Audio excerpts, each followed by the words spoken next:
The following presentation is brought to you by kmmedia.pro. Please visit kmmedia.pro for more information. Now stay right where you are as we present. Welcome to Positive Talk Radio, evolving ideas, one conversation at a time. Great guests, dynamic stories and interviews, plus new thoughts on a wide range of topics and concepts. I hope that you'll hang with me, Kevin McDonald, my friends, and of course, you. As together we work to understand why we are all here and what we can do to make our world a better place for all of us. To be happy, be kind, and live in peace together. Yep, that's Positive Talk Radio.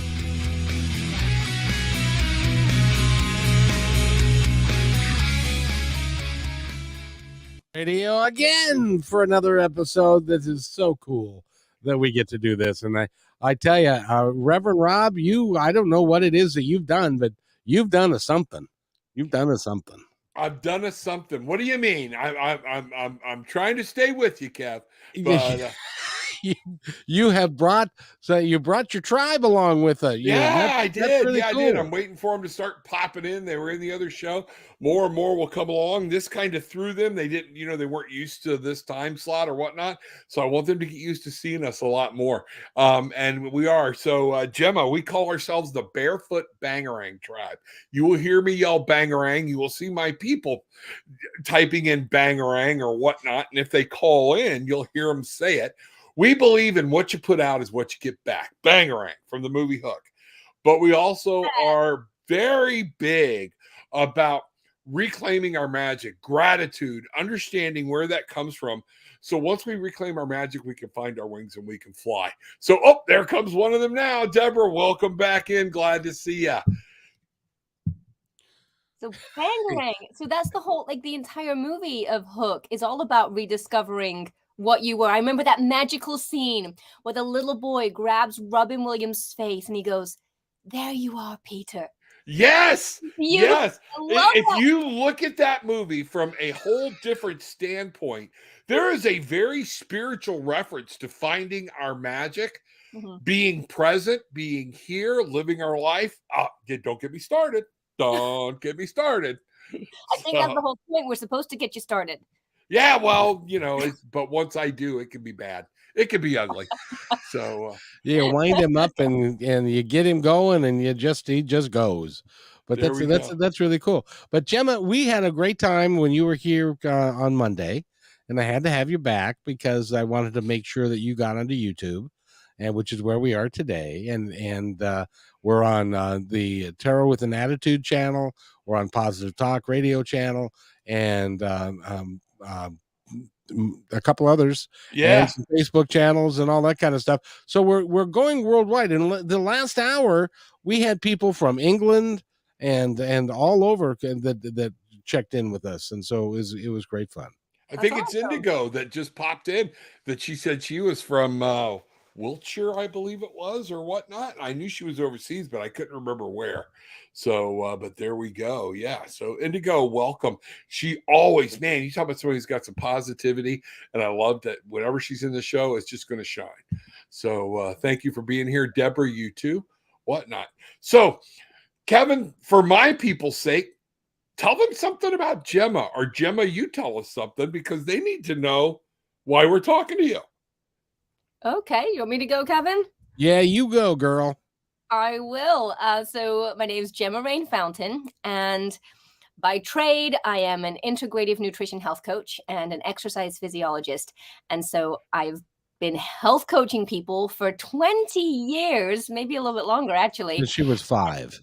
Since I was 5. Yes. Wow. I was a child prodigy in the health industry. Is that even a thing? So I started helping coach all people. But what I really found a passion in is helping women overcome the mental blocks that they have around body image, around weight, and about healing what's really going on inside, instead of focusing on a number on a scale or bullying themselves. A lot of people bully themselves into dieting. They bully themselves into movement, and that isn't healthy. I want all women to know that they are beautiful no matter what, despite the number on the scale, despite the number on the label in the pants, that we are all beautiful. We are all amazing. And if we want to make changes in our health, that it starts by finding joy and finding happiness and healing trauma, healing those things that cause us to have that empty feeling that we try and fill with food or other things. So that's what I'm really passionate about, is just helping everyone, but specifically women, realize that they are important and they're valued now, not 5 pounds from now, 20 pounds from now. Right now, you matter, you're worthy, you are beautiful, you're amazing. You have so many gifts to bring to the world. And so many people hide behind a weight and they don't bring their gifts. So I want you to bring them all. That's it. Be who you are, because that's where your beauty lies. That's where everything shines. Somebody that can put on a fake, act or whatnot, it's okay. But when that true beauty shines through, you're pretty, period. That's just it. Yep. And I'm a huge proponent of that. Have always been I'll be honest with you. Don't listen to Jeff Foxworthy, even though I'm a redneck at heart. I've been about as Southern as you can get. But his whole, cows, fat people jokes, things like that. I have a real hard time with the famous chef, Hell's Kitchen, Gordon Ramsay. I've seen him on other things. He's very nice. But with the way he immediately goes to body shaming when he's mad at somebody, why are we tolerating this? Why are we continually going back and giving these people rewards for being assholes? Sorry, just the way it is, Like I said, don't get me started. You got him wound up, and that's what happens when you get him wound up. Not sorry. So, Gemma, how do we help people who they look at other people who are overweight and they're very forgiving, or no matter how they look, but they look at themselves and they don't forgive themselves? How do we get that to change? People are so oftentimes really kind to everyone else and the nastiest to themselves. And so it's that inner critic, I call it, or negative self-talk, where inside your head you're saying, oh, I'm stupid, I'm a loser, I'm fat, I'm never going to ever reach those goals, I'm not worthy. These are the things that a lot of people, that's their inner dialogue. That's what you are hearing in your head all day long. Now, first of all, I wouldn't talk to my worst enemies that way, but I found myself talking like that to myself.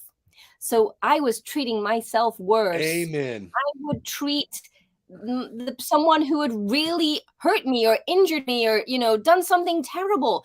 I wouldn't talk to them that way. So I call it the inner critic. And what I try and coach clients on is that we can turn the volume of the inner critic down. The inner critic doesn't go away. This is not something we're trying to get rid of. In some instances, the inner critic is there to save us. Like, don't go and try and do that thing that might result in serious injury. That inner critic is there for that too, right? But our inner goddess, our inner wisdom is in there that will tell us the truth, how amazing we are, how brilliant we are. Now, the good news is that the inner critic, having that volume turned up really loud on it, it's just a bad habit. This is a good news because we can train ourselves into or out of any habit if we just have the stick-to-itiveness to keep trying, because it's not going to be you try it and you're done. This is a constant back and forth. You try, you might do well for a couple of days, you fall off for a few days, you do well. This is the back and forth whenever any of us is trying to level up. It's not all of a sudden you flip a switch and you've got it figured out. We're all a work in progress. So my goal is to teach people that we can train ourselves out of the bad habit of having the volume up on the inner critic, and we can train ourselves into the good habit of turning the volume up on that inner wisdom, so that nasty voice that's telling us negative things is hardly audible. But then we hear that you are awesome, you're amazing, you are valuable, you matter, you are smart, you can do it. That's the volume we want to turn up. So we hear that over that inner critic every day. How come my inner voice sounds like my mother? Wow. Good Okay. question. Okay. That's a couch question. Or whatnot. But you know what? I pulled a couple cards here real quick, and what I got was the Page of Michael and the Knight of Ariel. And what this is saying right out of the gate is this is a challenge. Nobody's going to tell you this is going to be easy. Okay. This is something you're going to have to go back on and really want, like a kid wants a candy bar. Okay. You're going to want to change it, but the Knight tells us you got to move on it. It's going to take work and effort on your part to be able to make this happen. So one of the things I see here too, and one of these, and Gemma, make sure people understand it's okay to ask for help. Yep. That's my job. I'm a coach. So I'm always, all my social media posts is about, look, we're all a work in progress. You can do this. We have to constantly re-engage and re-motivate. What's that quote? You need a shower every day, and so you need motivation every day. It's something like that. I'm butchering it, I know. But we need constant motivation. We need constant inspiration. We don't send our kids to school for kindergarten and then say, okay, you're good, you're done. They learn the basics and then they forget it all summer. Then they remember the basics and they build on it and they forget it all summer. It's this constant, continuation.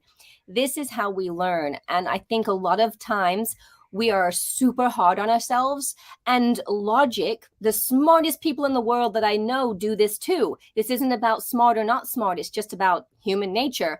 Our logic goes out the window when we think that we are going to figure this out overnight. A lifetime of bad habits will be fixed instantly. And all this trauma, all this pre-programming, all the hurt, all the negative things that have been going on for decades, that we can just overwrite them overnight. And wouldn't that be great? Wouldn't that be wonderful? No kidding. We'll be perfect little people walking around, but we are beautifully imperfect, right? All of this, all of our baggage, all of our trauma, everything we've been through is what makes us able to relate to other people, to empathize with other people, to help us connect because we have similar stories. So if we're trying to level up and grow and evolve in our journey, it is going to be this, what I like to say, baby steps. And I like to say 2 steps forward, 1 step back.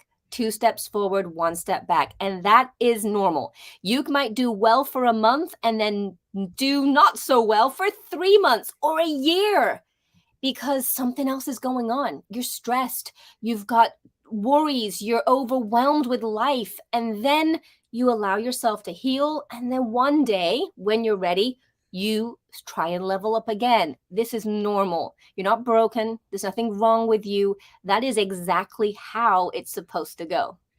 Exactly. And I love Indigo said, if my inner voice sounded like my mother, I would run away. So we all have that. And, I want to tell you something. When we talk about programming, that's becoming such a used word anymore. I don't want to make it appear light, because our parents can program some very bad things into us unknowingly. All right. And my dad used to say when I was growing up, did a little voice ever come to you and say, hey, stupid? Well, number one, and that's what he would tell me. This is going to get you in trouble. This is what, what? And finally, it was a friend of his that once said, when did you ever have a voice that come up and said, hey, stupid? He said, the last time anybody said, hey, stupid, it was me. No, we don't. We're kids. We're things like that. But all we keep hearing. So now I have a habit, or had a habit, of when I would make a mistake, shuffle the cards, card would fly or whatnot. Doesn't matter what I'd be like, I'm so stupid. Yeah. And now I've had to realize that's me putting something out there to the universe that I'm an idiot. And guess what? I'm far from it. And so what I had to start doing was make that my one conscious thing to work on. So when I would say, oh, I'm so stupid, because it became a habit. It was just a habit. I didn't mean it. Okay.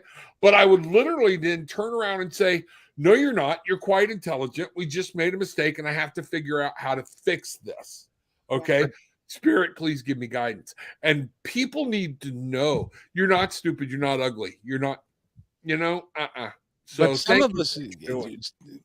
Reverend, some of us use that depreciating self-humor as a way of deflecting, because we can, if we say it first, we don't have to worry about them saying it to us, That's Oh because yeah. we're that's already a laughing chapter in my together at book. it. Kevin, that's one of the chapters in my book. Oh, that's Yeah. perfect. Yes. It's a defense mechanism. And as me, I'm Gemma, I don't know if you know, we didn't talk about it. I have a master's in social work from the University of Central Florida. Okay. So, that's all about defense mechanisms. If I cut myself down first, nobody else will do it. Or they'll be like, okay, he realized he made a mistake, so I don't have to act on it. And one of the things we think about, what's one of the biggest fears human beings have, especially in this country? Public speaking. Why? Because we're afraid of being judged. It's fear, and it's a fear-based thing because we don't want people judging us, and we don't think they're going to listen to anything we have to say. They're just going to listen to how we have to say it and how we look on the platform.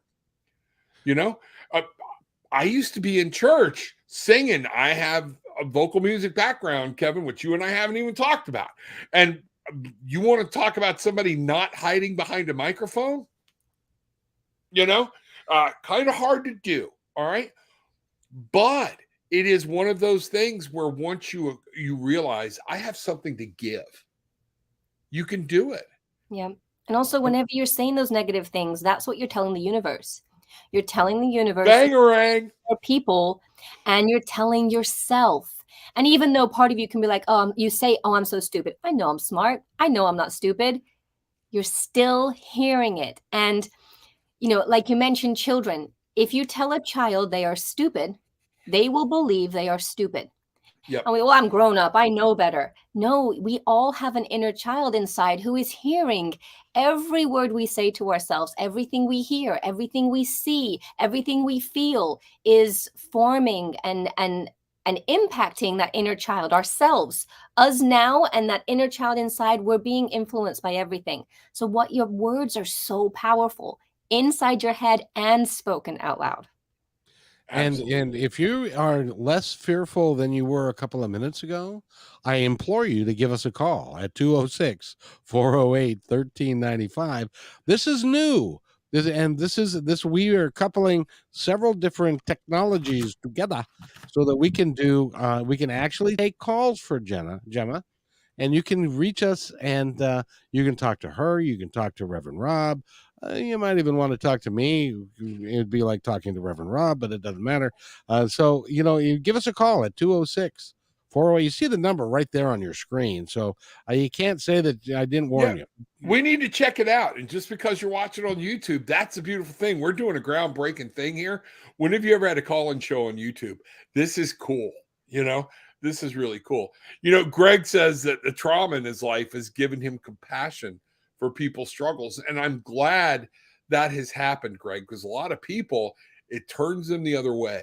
So proud of you for recognizing that. But seeing that I know you a little bit, I also know it probably took some work to be able to do that. It did me. Because, boy, if somebody my kids would tell you, a waitress, a waiter that got a little snarky or whatnot, they were like, oh, no, don't poke the bear, because number one, when you don't embarrass because you were raised standing on stage, there are no ends to my publicly humiliating somebody. And then I had to look back on it and go, who won this? Yeah. I showed people how much of an ass I was. This person, and I started talking to people. Remember, when you're dealing with somebody, you don't know what their day held. You don't know who got up this morning and their wife left. You don't know who got up this morning, their husband left. You don't know who got up this morning and found out they were pregnant and don't want to be, or they're carrying around their own world. Be a little bit. So, but we still are who we are. I still have my temper, but I've learned to temper it.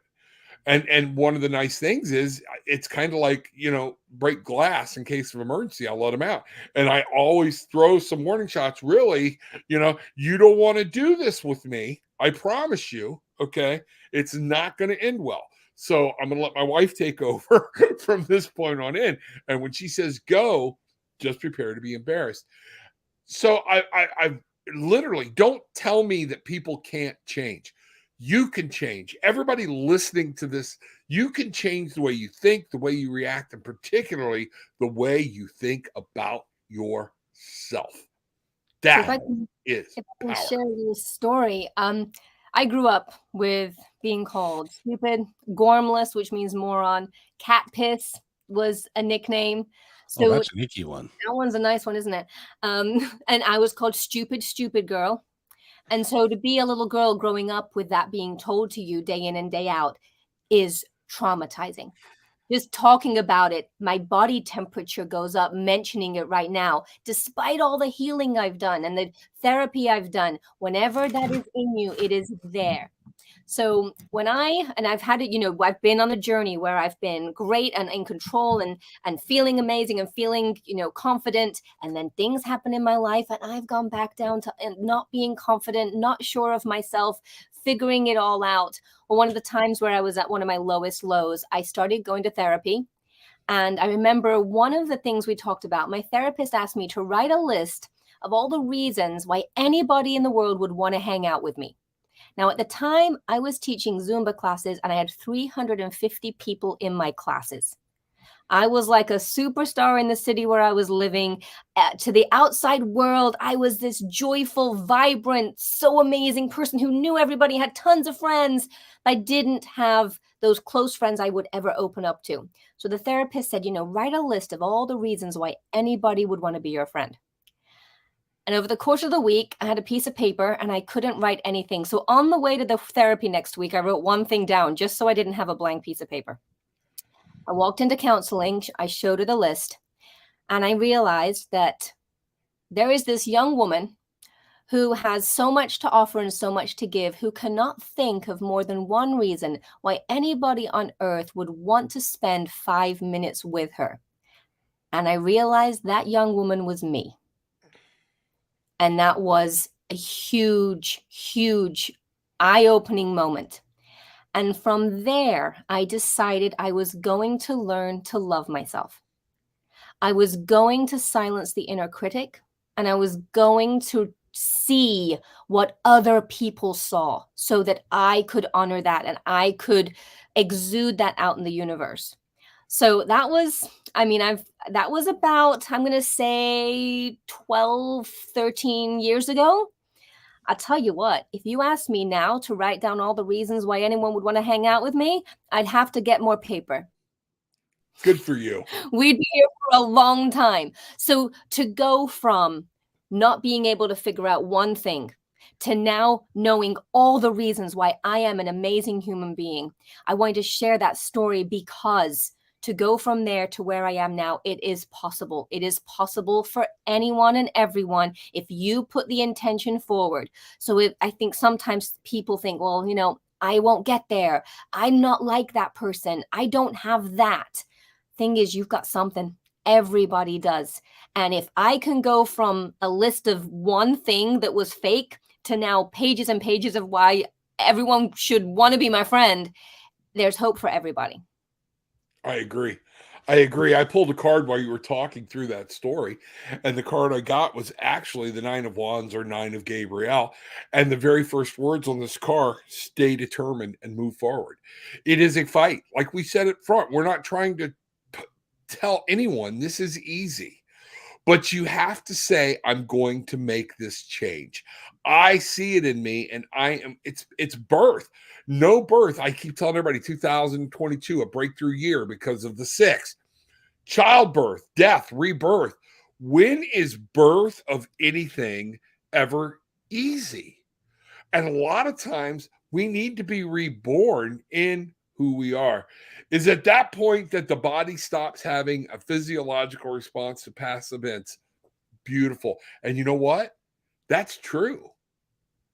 That's true. And we can start detoxing. We can start doing a lot of things when we come to terms with who we are. And I think it's sad in a world of today where everybody has so many opportunities and so many things to do. And I've said this before, that one of the biggest questions I get asked is, I don't know what I'm supposed to be doing in life.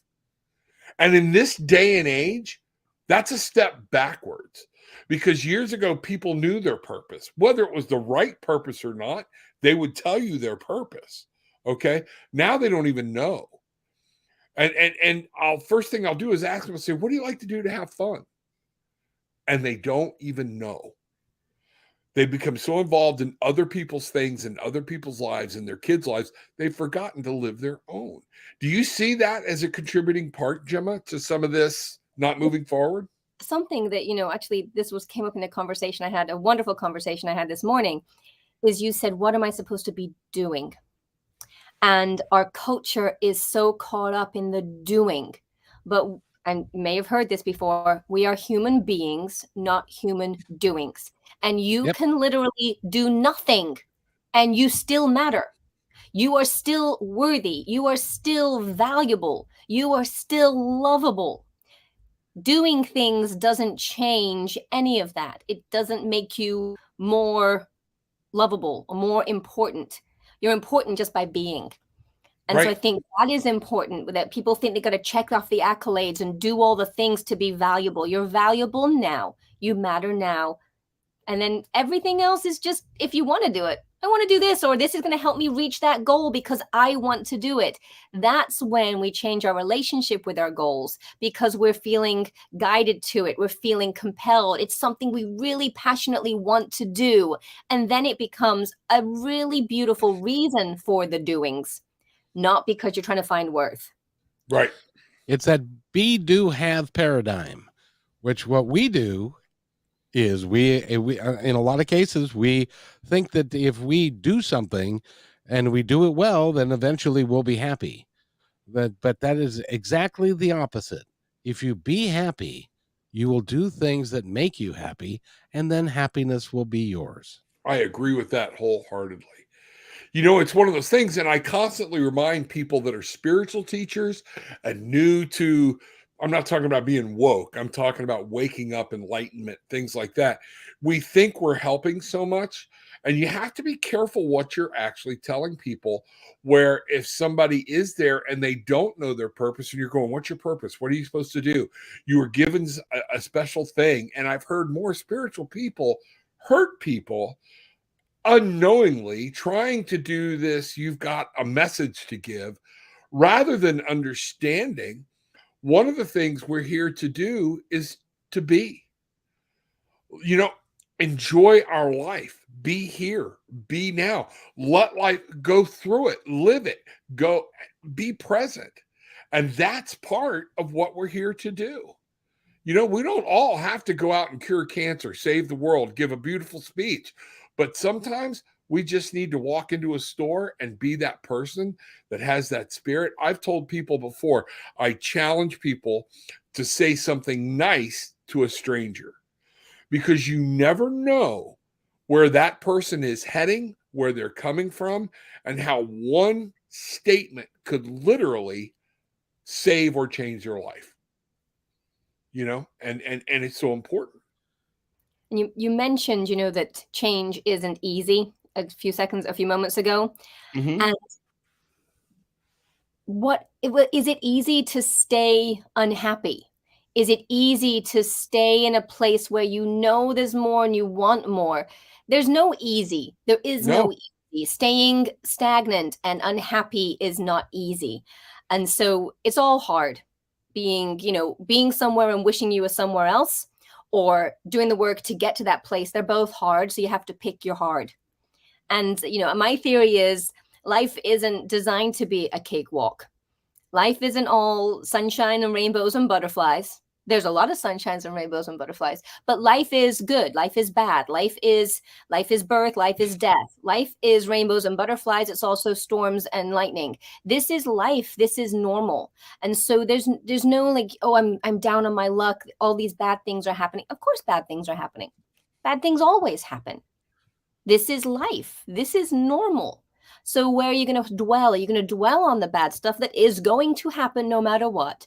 Or are we going to choose to focus on the things that make us happy and give us joy, as opposed to thinking, oh, I've done something wrong. I have bad luck. I have bad karma. The universe isn't aligned with me. Something is awful. I'm awful. I am being punished. No, you are living life.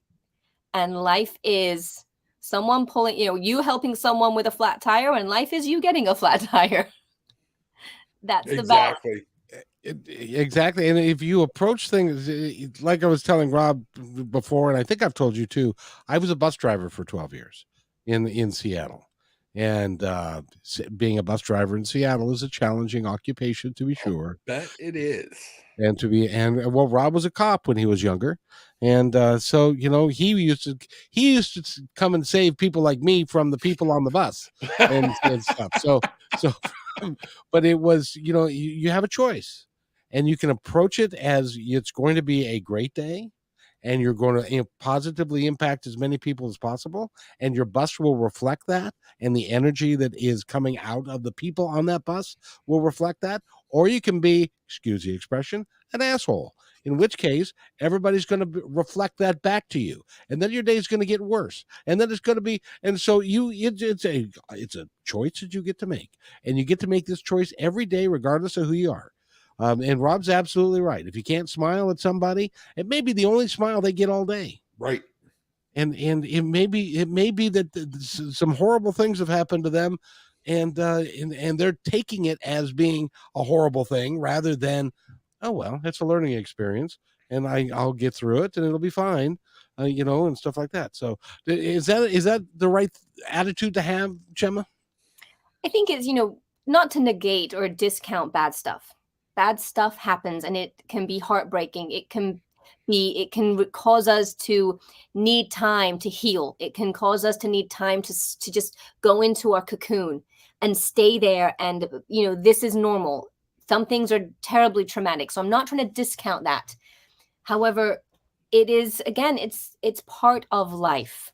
And I think sometimes people focus on the negative and think something's been done to them, and that all these other people are happy and sunshine and rainbows, and they're not having the bad things. We're all having bad things. But then we take a choice. How do we turn that into our day? And some days you might be having an awful day, and you might not be able to go out and smile at all the strangers or give them the compliment, but you sure can not spread the junk. You can keep that to yourself and not spread grumpiness. And Kevin and I were talking the other day. I've worked in fitness centers and gyms for many, many years. And there was a trainer I used to work with. And man, she would come in the gym in the worst moods. And the whole gym, this huge gym, when she walked in, you could feel the whole gym go. And she just spread this bad attitude that was contagious. Oh man, you could feel when she was having a bad day, and she brought it in with her and spread it everywhere. And it was brutal. And so that was a lesson that I was like, I don't ever want to be that in the room. Even if I'm having the worst day, I don't have to spread that. We talk to people all the time, and everybody's got their story, like yours, of an energy vampire, or somebody like that just drags everybody down. And what I caution people is you might be somebody else's energy vampire. If you're not staying on top of it, you just don't know it, because they have come to believe that this is the true me, and I need to dump on everybody. And we need to realize we can inadvertently become that very same characteristic that other people have that we don't like. And, another thing I remind people of is, just because we have a spirituality or you have a good grasp, we've been able to rewrite and do some things within ourselves, doesn't mean, and I loved what you said, we don't have bad days. There are days I get up where I'm sad. There are days where I get up and I got to motivate. But the beautiful thing is, because of doing what Gemma's talking about and learning some new routines, I have something to fall back on that I can move out of it. If you never create those routines and start, every day is like starting from scratch again. And how are you going to do it? So you got to make a plan, but the plan doesn't need to rule and dominate your life. Phones are meant to be changed, right? Yeah. My favorite saying, and this speaks to your point, Reverend Rob, is that I try this every day, is to wake up and look at myself in the mirror and say, my day today is empty and meaningless, which means that I get to fill it up with whatever I want and make it full. And I and no one else determines what meaning it's going to have. And that's so right. I can live free and I can live happy that way. Absolutely. And, Indigo brings up a good point. Humans have an uncanny knack of routine, almost Groundhog Day, so that so important to find your inner child so that life becomes spontaneous and beautiful. We get so wrapped up, especially as Americans, in our routine. And people live their life from chore to chore to chore. I get up, see the kids off, make sure they have their breakfast, things like that. Even when they're in the car on the way to work, they're thinking about work. When they're at work, they're waiting till their break so they can make the call. You never even take a break. Then at lunch, you're not living. Life is happening between A and B.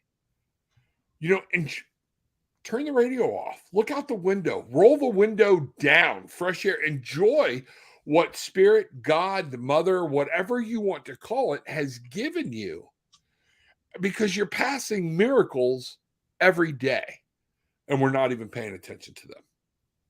I think when you said, go outside and turn things off, that brings a really good point that, what are you listening to? What are you watching? Is it feeding your positivity or is it feeding your negativity? So, I teach my children this. You cannot unhear something. You cannot unsee something. You cannot unfeel something. Kevin and I were talking about this the other day. I don't watch the news. It is focused on the sad, the negative, the horrible. In the United States news is very sensationalized, and it brings me down. My husband watches the news in the morning for the weather. And as soon as the weather's over, I'm like, turn it off now. Before I'm with you. My brain. If something important happened, somebody will tell me about it throughout the day. If something happens, and we'll know it. But you're right. And that's Kevin's like, oh, crap, here he goes again. In the whole bangarang factor, okay, when we say what we put out, we get back in. We were just talking to the show. A lot of time what we put in is what we get out in the day of conspiracy theories. And I'm not taking sides on either right or left. I'm saying we all need to be surrounded. If you're walking away from something angry, a low vibrational, chances are, whether you believed it or not, it wasn't healthy. Did it give you something new? Or is it something you agree with? So you keep pummeling it into your brain and driving your frequency so low that an earthworm doesn't want to be around you. It's just crazy. And that's important, is to remember, we don't just feed our body, we feed our soul, we feed our spirit, we feed our mind. And what you feed it is what you get out of it. Yep. As a health coach, we talk about nourishment, and it's not just the food you eat. It's everything that nourishes you on your cellular level and your soul and your heart. And Kevin and I were talking about social media the other day, and that, you can turn the TV off, pick what you watch, the music you listen to, the words and the messages affect you. But social media, for the past couple of years, I've seen a lot of friends say, I'm leaving Facebook. It's such a horrible place. And I'm like, well, if it's a horrible place, it's because that's what you have cultivated on your feed. I unfollow. I'm still friends with them.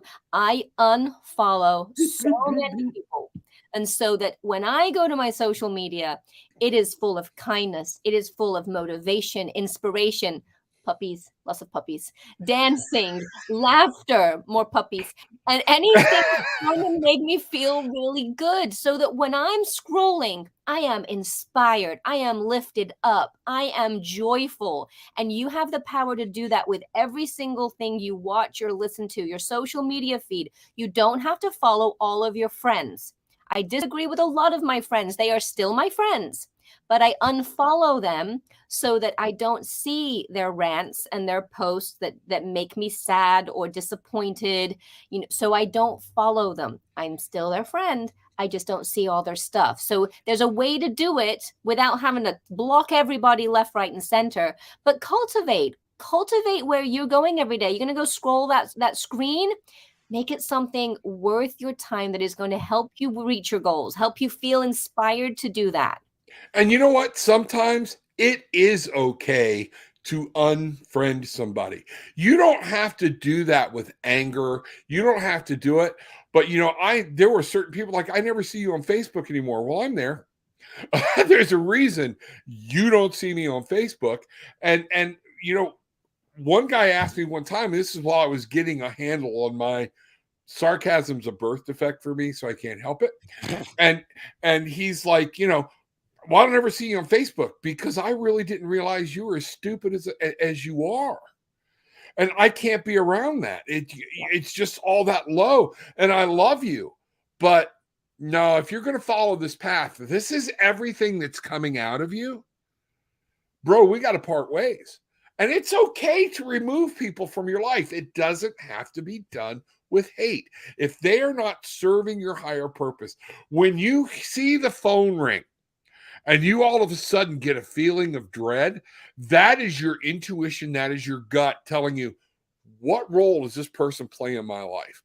And even with family, sometimes it's hard to set boundaries and minimize, but even family members, nobody can cut our guts out and leave them on the floor like family members. Okay. But sometimes. Oh, there's a mental picture. Yeah, there you are. Just slipping around. Like, Have you heard the term love them or leave them? Yeah. I say you can love them and leave them. Yes. Thank you. That's saying it perfectly. That is saying absolutely perfect. Even a divorce. I help people go through. You don't have to hate each other. Nope. All my in-laws still love me. Okay. And I've been married several times. Okay. It's one of those things. Why do you have to hate? It just doesn't work anymore. Mm-hmm. One of the reasons we're getting divorced is so we don't fight anymore. We get away from this negativity. So now we can go back to, hey, it's just about the kids. Laugh, joke, move on. But going back to what you watch and what you see, they're watching the reality TV shows with the drama and the hate and the anger and the terrible relationships. And we model what we see. This is what we see. We think that's what you're supposed to do. And when now we're being fed dysfunction constantly through what we choose to watch and listen to, it makes us think that's how it has to be. So when you turn those things off and you check into healthy relationships and you watch and listen to things that are guiding you to something like this conversation today, you learn that there is another way and you don't have to model the reality TV show behavior that a lot of people model after. Right. And one of the things I talk about in that, Gemma, that is big to me, that I help people see, and I had to see it for myself. The way we handle diversity, the way we handle these arguments, the way we handle relationships, that's how we're teaching our children to handle them. Mm-hmm. So when you're wanting to eat and digest your own failures, your own guilt, things like that, don't think your children don't see it. And you're teaching them, oh, that's what I'm supposed to do. It's kind of going back to that old 60s, 70s, 50s, boys don't show their emotion. Men don't show their emotion. Well, you know what? There are times, some of it, yes. And we need to teach our young men how to be men and whatnot. And I'm not talking about, you're not talking about toxic masculinity. You're right. talking about stepping up as a man, as a leader, as a father, as a husband. I hear you. But they also need to see their father say, I'm sorry. Wow. They need to see their father say, I'm sorry, I screwed up, even to them. All right. But then go on and have a good time. Not walk around and be miserable. If I apologize to somebody and I'm coming from sincerity, once I put that in your lap, it's up to you to accept it. We keep thinking we have to beg for forgiveness. Oh, nay, Fluffy. That was one of the first things I learned to leave behind. Let that crap go. I ask for your forgiveness. If you're not going to give it to me, that's fine. Love you anyways. And I'm going to move on with my life. We need to see people that are proud of themselves, but learn when it's okay to be humble in the right time. Absolutely. What do we got here, Kevin? Oh, am I still here? Yeah, sorry. Shut up now. Well, I'll shut up for a little bit. Okay. I had no idea that I was still here. That's some kind of dream I was having. Sorry. That's good. And Indigo Heart says, over the past couple of years, have noticed the falling away of lifetime friends and some family. I believe it's part of the spiritual process of ascension. And I think that she's right. And as your vibration grows, those people that are vibrating lower than you, they just fall away. Yeah. And again, there doesn't have to be any hate, love. It can be it just is. Some people come into our lives to teach us something, but they're not meant to be there forever. Sometimes we bring people into our lives that were never supposed to be there. And then we're wondering why we're going through this, because we went with the physical. We went with they're so good looking, they make so much money or whatnot, rather than what their heart was. Did they really match personality wise, thought wise, philosophy wise? And some of that is huge for us, is to realize things come, things go. Just like Gemma said, things die, relationships die. Not every death is ugly, That's true. And not every death is painful. Sometimes it's good when somebody releases their pain and suffering. When they go, they release you from your pain and suffering. Okay. That's cold. That's life. And it's called being honest. Yeah, I agree. Now, Gemma, there are times when there are relationships that we have, and we have issues with them within like our marriages and stuff. And we're going to try and work together. How do you coach people to work together within the framework of a marriage? So a lot of times when I'm coaching people, again, it's all about health and helping. The majority, I mostly coach women, but helping them find out where they're unhappy. Because if they're trying to lose weight and they can't stick with the diet, they're overeating, they're not honoring their body by movement, they're staying still. There's a reason, there's something causing them to be unhappy that is preventing them from being able to value themselves and value their goals and love themselves enough to make healthy choices. Now, sometimes the sadness is in the relationship they're in. So I have something called the circle of life, and it's 12 areas of life that I ask people, my clients, to rate themselves. How happy are you? It's spirituality, it's creativity, finances, education, home cooking, exercise, relationships is one of them. And when I say for them to rate themselves how happy they are, I really coach, and it's very important that they are looking at their happiness, not society's idea of where you should be. So creativity is a great example on this. If I am so happy with my creative outlet being doodling stick figures when I talk on the phone, if that is my creative outlet that really makes me happy, then I am 100% happy with my creative outlet. I don't have to judge it based on the Sistine Chapel to be able to say, oh, well, compared to that, these are crap, right? No, I am proud. This is my creative outlet. Creativity is very personal. If you're happy, then rate creativity really, really high. Same thing with finances. Some people value finances more than others. So if you're 100% happy with where you are financially, you rate yourself high. So when it comes to relationships, again, very, very, very relative. So a lot of clients, there are dynamics in marriages that, it's so entwined, lives are entwined, they're under the same roof most of the time, and it can bring up a lot of sadness, of disconnect, of isolation, of loneliness.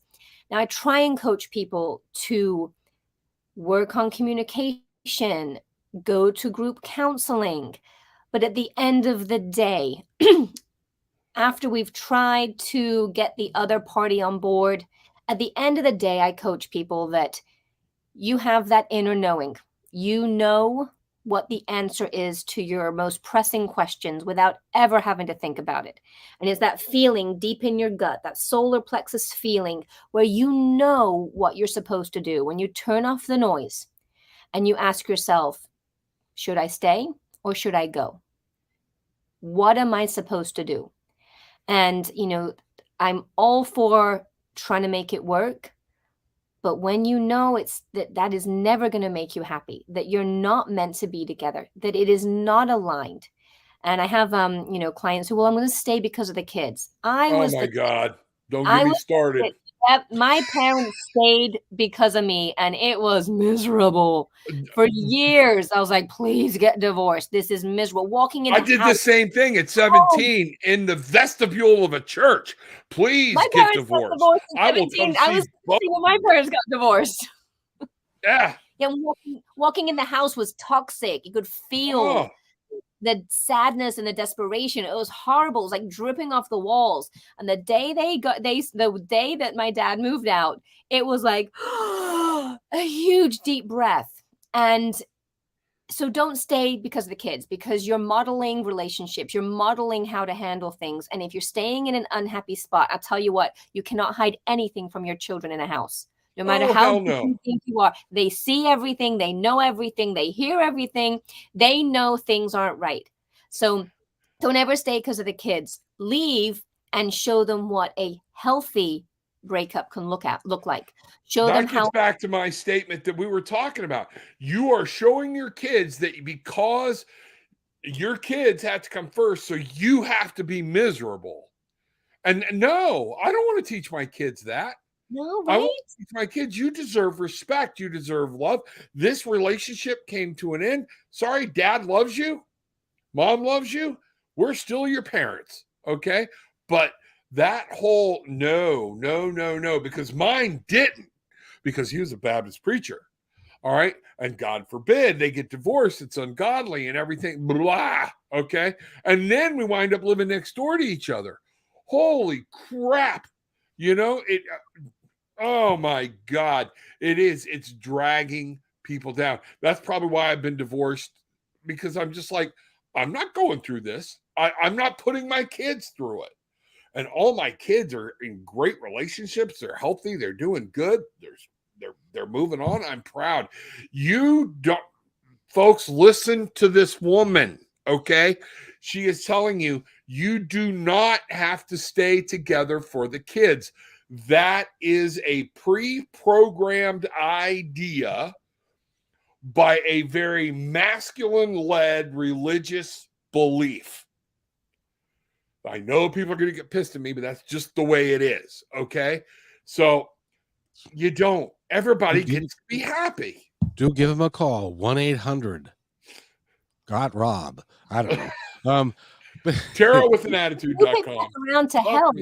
To loop it back around to health, being unhappy affects your physiological health. Oh, so much. And it affects your mental health. And so I have women who, like, I can't stay on my diet, I can't lose weight. And because their home life is so stressful, their cortisol levels are up, which is a stress hormone. When you're stressed out, your hormone cortisol goes up. Cortisol is a fat storage hormone. And so I've got women who cannot lose weight and they don't know why. And then they're sad at home. So they turn to food or they turn to drink. And then they're putting all these extra calories in because they don't have a safe, cozy, relaxing place to go and be at the end of the day. And it is very, very important that your home is a haven, a beautiful, safe space where you can relax and recharge and heal. And so, if relationships are preventing that in your home, it's very important to either fix it, do what you can to fix these relationships, create that happy home, or move on. But life is too short to spend very much more time in that space. We need to be happy. And when you're happy, you are healthier. Happy people move their bodies because they love their bodies and love themselves. Happy people put healthy food in because they feel better when they eat healthy food. So it's all related. And so if the something in your life is making you miserable, that's the something that is affecting everything else. I You know, agree. Gemma, this Indigo Heart, and this is really the core of your work, which is a woman devotes herself to bringing up a family, taking care of a home, and it's during that time, and that's a lot. Mhm. If not, most women lose sight of who they are during that time. They True. they become mother. They become mom, mommy. I have 3 little kids. They're like 9, 7, and 4. And I hear, mom. My husband is sitting right there, capable. Like my husband could be sitting there with a tray of food, and they're gonna come find me and say, I'm hungry. You know? So, and it's very hard to stay connected to self. And in the past habits, past culture has said, this is your role, you will be the mother. And then world changed and women are working and they're contributing financially to the household, but then catching up with the fact that you still have to be yourself. It's not all caught up there yet. Now there's And in a great play and a great movie called Shirley Valentine, and the playwright is Willie Russell. He's from Liverpool, England, which is where my family's from. And Indigo, if you get a chance to watch it, or read it. Again, it's called Shirley Valentine. And the entire story is about that, about this woman who has been married, her kids are grown and left. And now she's like, who am I? Where? And her maiden name was Shirley Valentine. And she goes, where did she go? Where is Shirley Valentine? And it's about her journey to reconnect with herself. And because she reconnects with herself, she reignites the relationship with her husband, but it started with her. She had to heal before she could heal her relationships with the people she loved. So it's very, very important that we find our own joy. Otherwise, we can't connect and heal with others. And in today's world, I'm going to stick one in there for the men. There's a lot more single fathers out there than what there used to be that are raising their kids. Okay, that didn't sound right, did it? I was just gonna kind of. Did I just come out of the show? I had a straight face and Kevin giggled and I lost it. Oh, okay. It's all my fault. I'm going to stick up for the men here a little bit because this is something that is now I'm seeing that is spreading throughout society with mixed homes, sandwich homes, things like that, where there are kids and parents, fathers that are, if again, with this whole success programming. I got to work. I don't have time. I don't have time. They don't ever connect with their kids or whatnot. And some of this too is that whole daddy. And because families have changed so much in the past 20 years that this is now something we're dealing with across the board. So I think you're absolutely right though. The marriage, and there's no manual that comes out of the womb, and there should be 2, one for the mother and one for the kid. Okay. But one for the mother is remembering the only reason this child is here because of you. So you have a right to be yourself and be who you are, because by not doing that throughout your child's life, you are teaching your child to not know who they are at the end of their relationship. When we take, a lot of women say, oh, I can't prioritize myself. They're prioritizing everybody else. So when I coach my health coaching clients, and I remind myself daily, is that every time I heal something, I am healing my children. You heal generations. So when I am able to take steps to lessen my reaction to my trauma, I am then helping my children not take on that trauma with them. So we have to heal. It is our job to heal so that we are evolving. So we pass on the tools to our children so they can keep evolving. So by being our best version of ourselves, our children are going to be even better than that. You're breaking the 7-generation cycle. Yep. That's it. Yep. And that's, if you don't you can go look that up. But what happens to the father happens to the son, happens again and again and again until somebody pulls up their big boy pants and breaks the cycle. And says, enough, I'm going to do the hard work.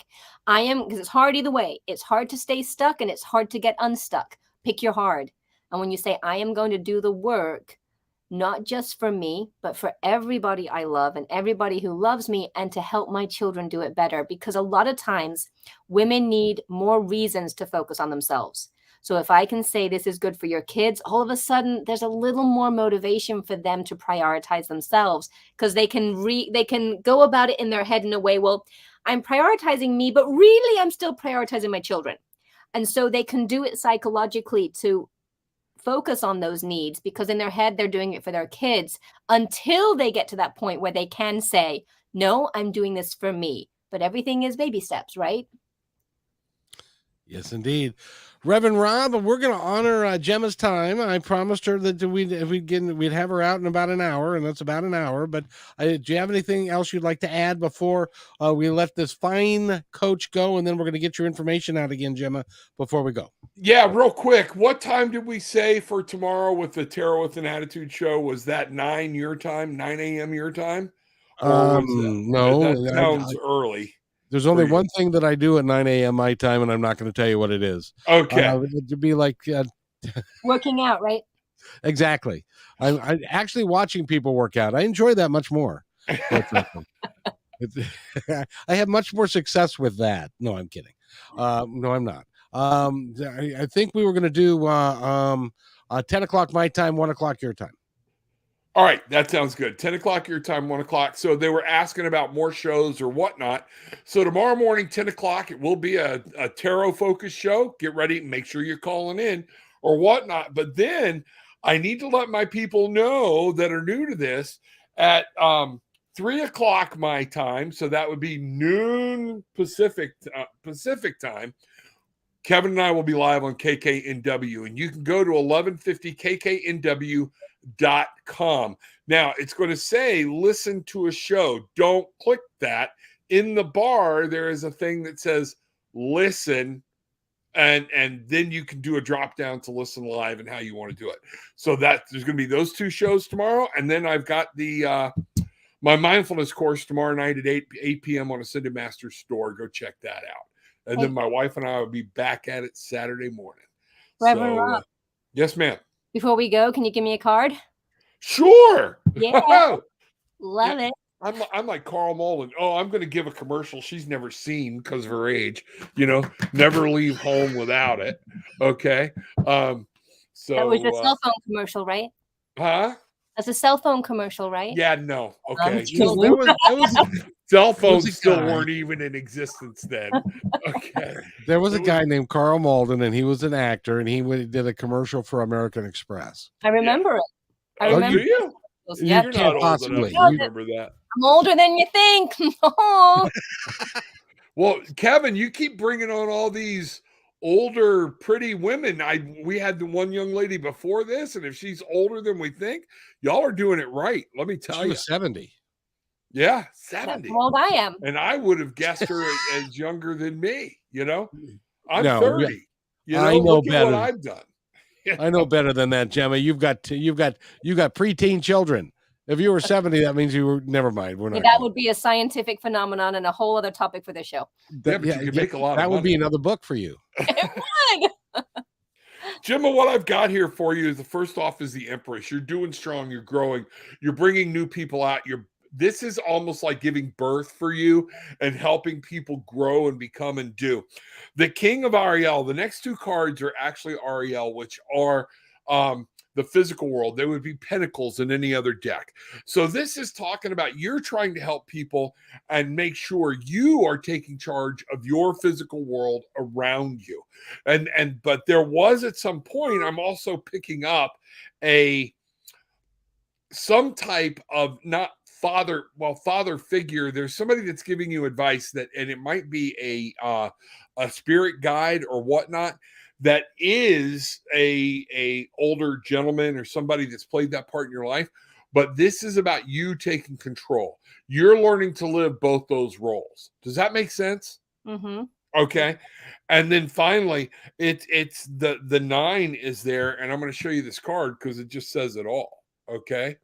Rainbows, unicorns, and it is one of those things.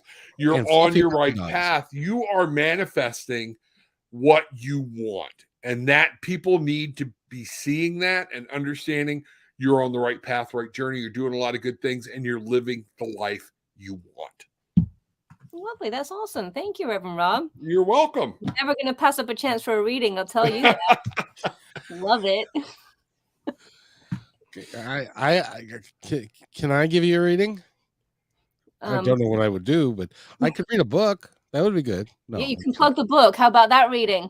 Hey, about that. So, Gemma, first of all, tell us about your book. Okay, it's called The Elephant in the Room, How to Overcome Your Psychological Barriers to Weight Loss Success. It is on Amazon if you like to look at the actual physical copy. But if you want to go to my website, GemmaRayneFountain.com, I'm actually giving you the book for free because it's about just starting this open conversation about the possible mental blocks that have been holding you back from your weight loss success for recently or for decades. And it's just about saying, look, you're not broken. There's nothing wrong with you. These are normal things that a lot of people go through. And by just knowing you're not alone and you're not broken, it's the first step in healing. So I'm gifting the book away for free. It's on GemmaRayneFountain.com. And it's Rayne, as you can see on the screen. Rayne is Rayne. And so I'd love for anyone listening, go get the book for free. Let's connect over there on the email. And we'll send you a little email saying thank you. And if you have any questions, always reach out. You can find me again on the website. Any questions at all, I'd love to answer them. She is awesome. And I want to thank you very much for being here. And it's been awesome. And it's been a great show. Been a great couple hours, Reverend Rob. And yes, it have. And I want to welcome everybody and know that positivetalkradio.net. Check it out. We're going to be there. These shows will be there. They'll be on YouTube, different places. You're going to see that a lot. So get used to seeing it and find out what's going on with me and Kevin.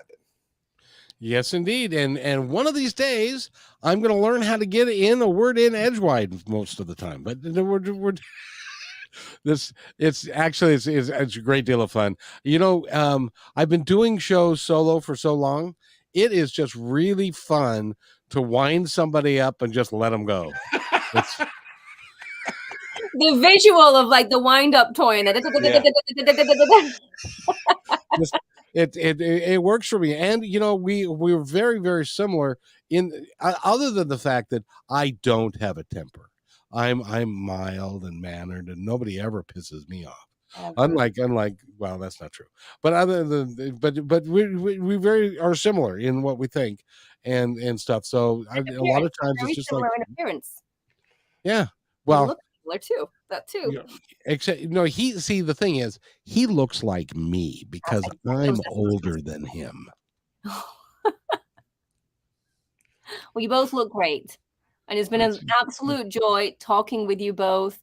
Thank you so much for having me. And Kevin, all these chats we're having and all these shows we're doing together, they are a joy. You're an absolute joy to talk to, and I'm really enjoying the conversation. Reverend Rob, thank you. You are a firecracker. I love your passion. I love what you're putting out there. And thank you so much for the reading. That was very wonderful. Thank you. You are welcome. Remember the term, bangarang. What you put out, you get back. And I'd like to thank everybody for listening to Geriatric Radio, and we'll be back. Hey. Wow. I put it in the guy, and you slapped her in the face. There we go. And we'll never do a show again. Goodbye. No. But as a matter of fact, since we're going to be doing since we're going to be doing these 4 days a week, 2 hours a day, will you come back and hang out with us? I would love to. Absolutely. You're on my list. It's a plan. Let me know when. We'll figure it out. Absolutely. And the way the new structure is going to work is we're going to wind up at 2:00 Pacific, 5:00 Eastern, and we're just going to go for 2 hours. And we're going to invite guests to come in and out, and Rob's going to do readings. I'm going to do a song or two. No, I'm not. And we're just going to hang out together, and we'll have a good time. That sounds awesome. And if you can teach me how to do this, I can do it on my YouTube as well and invite some people to come and watch. That would be great fun. Yes. And by the way, Indigo Heart is looking forward to seeing you again, Gemma. So Indigo, you were beautiful. Thank you for your insight and your comments and for staying with us. You've been wonderful. And I love your name. It is beautiful. She's amazing, isn't she? Great name and great comments. Thank you. Yep. So you guys, and thank you, everybody. We're done for today, but we'll be back tomorrow, and join us for then, and we'll have a good time. So Gemma, stay right where you are, and Rob, I'll be right back. Thanks for enjoying this episode all the way to the end. Please give us a like and subscribe to this channel. This has been a production of kmmedia.pro. Please visit our website, oddly enough, named kmmedia.pro, for more details about us and our mission, which is to provide great positive programming designed to inspire us all. I'm Kevin McDonald, and I'm proud of these shows, and I truly hope that you'll like them and share them with friends and family. So on behalf of our entire team, remember, be kind to each other, because each other's all we've got. We'll see you next time.